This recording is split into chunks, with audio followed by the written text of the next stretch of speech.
Assalamualaikum warahmatullahi wabarakatuh. Perkenalkan, nama saya Muhammad Ibnu Agil. Di sini saya dan teman-teman saya kelompok 1 akan mempresentasikan konsep dan ruang lingkup ekonomi manajerial. Untuk pemaparan yang pertama akan disampaikan oleh saya sendiri, dan untuk pemaparan kedua akan disampaikan oleh Muhammad Rizal, dan terakhir untuk penjelasan studi kasus akan disampaikan oleh Sigit Budianto Said. Langsung masuk ke pembahasan. Untuk definisi ekonomi manajerial.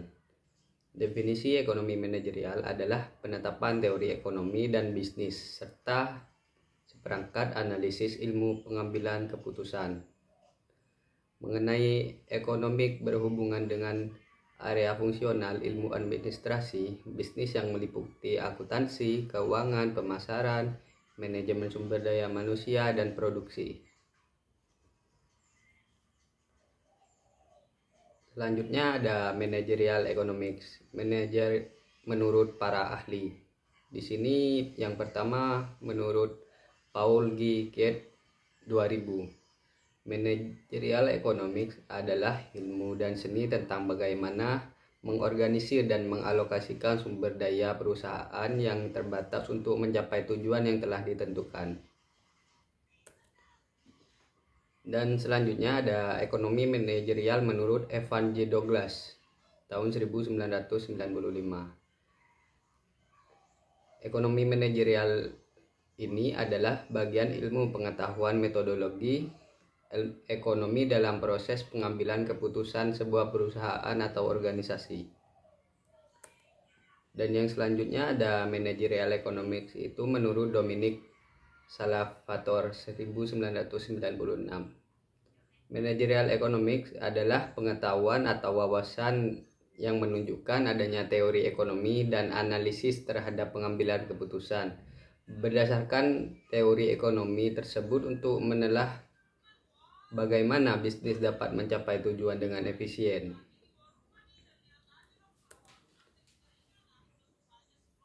Dan yang selanjutnya, dalam penerapannya, ekonomi manajerial menggunakan teori ekonomi keputusan dan ekonometrika untuk pengambilan keputusan manajerial rasional. Dalam suatu perusahaan, ilmu ini sering dikaitkan dengan teori ekonomi yang merupakan teori perusahaan yang menyatakan bahwa tujuan utama perusahaan adalah memaksimalkan kekayaan secara umum. Proses pengambilan keputusan dalam ekonomi manajerial akan melibatkan beberapa hal, diantaranya penetapan tujuan perusahaan, identifikasi masalah yang terlibat pencapaian tujuan tersebut, pengembangan berbagai solusi alternatif, pemilihan alternatif terbaik, dan implementasi keputusan. Dan yang selanjutnya ini ada beberapa ruang lingkup ekonomi manajerial. Yang pertama teori ekonomi, yang kedua ilmu keputusan, yang ketiga pengambilan keputusan, dan yang keempat ilmu administrasi bisnis. Yang selanjutnya teori ekonomi. Teori ekonomi menjadi salah satu dasar dalam pengambilan keputusan. Di dalam ekonomi manajerial, ilmu ekonomi terbagi menjadi dua area utama, yaitu ekonomi makro atau investasi pendapatan agregat, output, dan lapangan kerja, dan ekonomi mikro atau sebagai perdagangan sumber daya dan perilaku individu. Dan yang kedua ada pengambilan keputusan. Dalam ekonomi manajerial diperlukan teknik pengambilan keputusan yang tepat. Pengambilan keputusan dapat dilakukan berdasarkan pada ketersediaan sumber daya seperti material, money, metode, ilmu ekonomi, dan prinsip ekonomi perlu dikombinasikan dalam pengambilan keputusan agar mencapai hasil yang optimal. Dan yang selanjutnya ada ilmu keputusan. Ekonometrika dan ilmu penunjang seperti matematika dan statistika dapat digunakan untuk menunjang pengambilan keputusan agar bisnis dapat mencapai tujuan secara efektif, efisien, dan optimal. Dan yang selanjutnya, ilmu administrasi bisnis. Ilmu administrasi bisnis merupakan salah satu ilmu penting yang dapat menunjang pengambilan keputusan yang berkaitan erat dengan keuangan, pengelola sumber daya manusia dan material, serta akuntansi. Itu yang selanjutnya akan disampaikan atau dipaparkan oleh saudara Muhammad Rizal. Assalamualaikum warahmatullahi wabarakatuh. Perkenalkan, nama saya Sigit Budianto Said.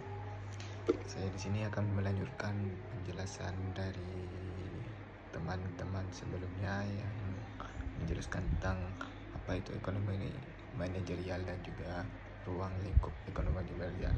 Dan selanjutnya yaitu tujuan dari ekonomi manajerial.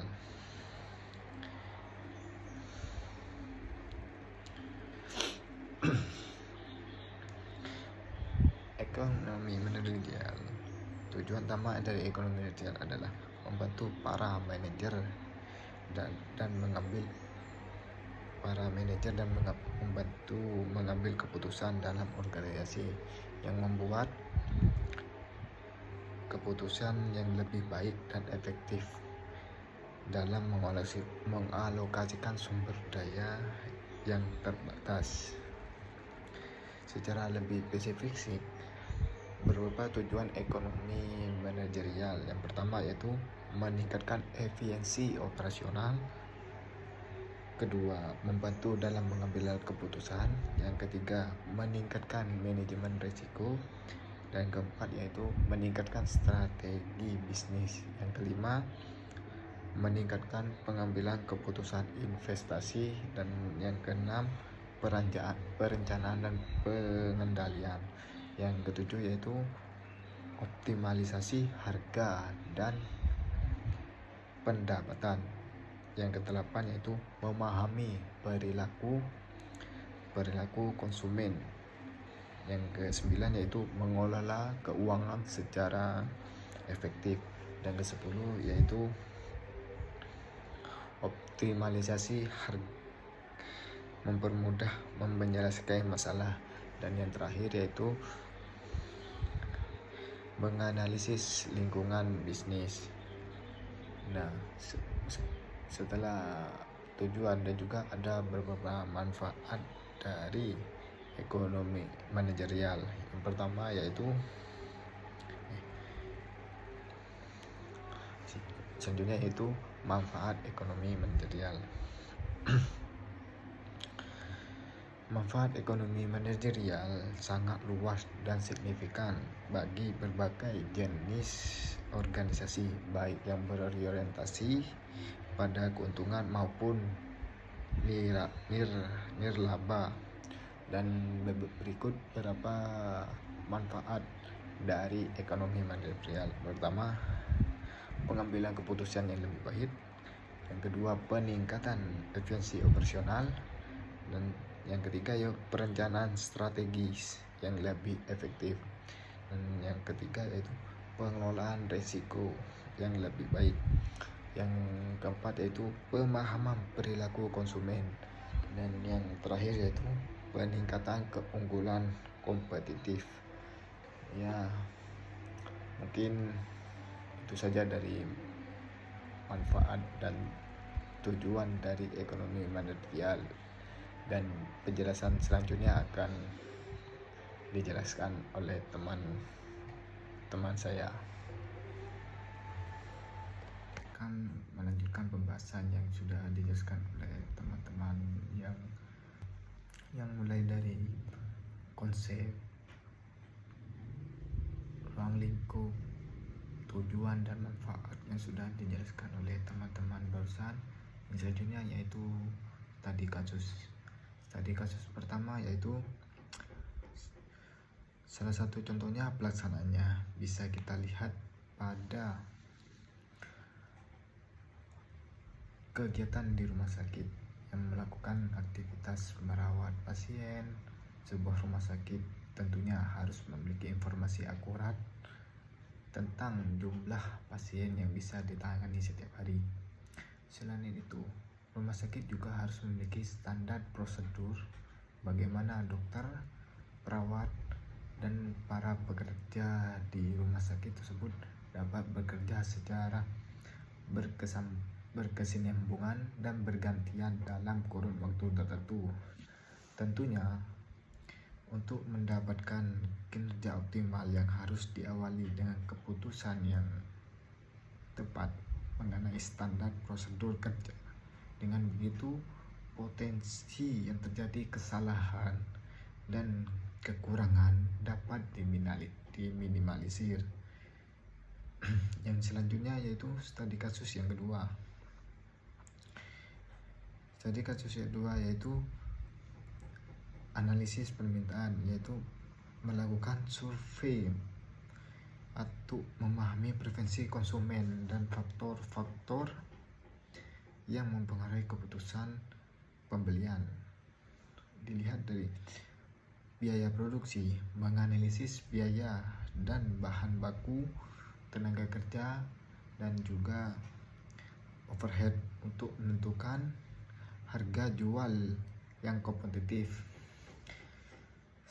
Strategi pemasaran, pengembangan strategi pemasaran yang menargetkan segmen pasar tertentu seperti roti sehat untuk konsumen yang peduli dengan kesehatan.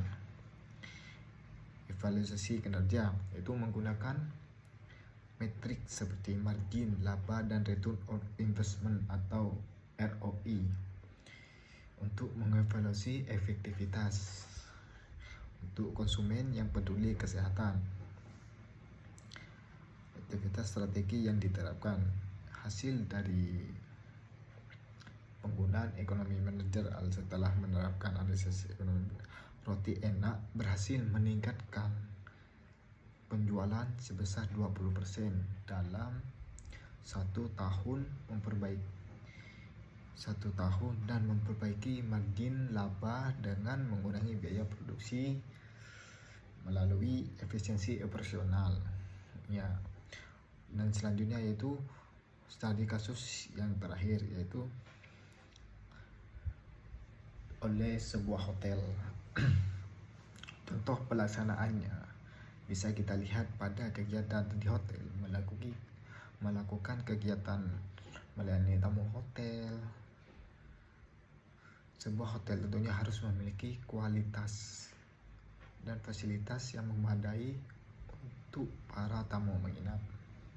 Selain itu juga, hotel juga harus memiliki standar operasional bagaimana manajer, resepsionis, dan para pekerja di hotel tersebut dapat bekerja secara berkesinambungan dengan bergantian dalam kurun waktu tertentu. Tentunya dapat mendapatkan kinerja yang optimal harus diawali dengan keputusan yang tepat mengenai standar prosedur kerja. Dengan begitu, potensi terjadi kesalahan dan kekurangan dapat diminimalisir. Nah, dari ketiga studi kasus tersebut, penggunaan ekonomi manajerial sangat penting dalam mengambil keputusan yang tepat untuk suatu perusahaan atau bidang yang mencari keuntungan. Setelah pembahasan materi yang sudah dipaparkan dari teman-teman sekaligus saya, dapat disimpulkan bahwa ekonomi manajerial adalah aplikasi teori ekonomi dan perangkat ilmu pengambilan keputusan untuk menentukan solusi optimal pada masalah keputusan manajerial. Jadi, dengan mempelajari ekonomi manajerial yang merupakan penerapan teori ekonomi dan perangkat analisis yang digunakan, dapat menentukan sebuah keputusan yang efektif dan efisien dalam mencapai tujuan organisasi yang maksimal. Akhir kata, mungkin itu saja dari kita. Wassalamualaikum warahmatullahi wabarakatuh.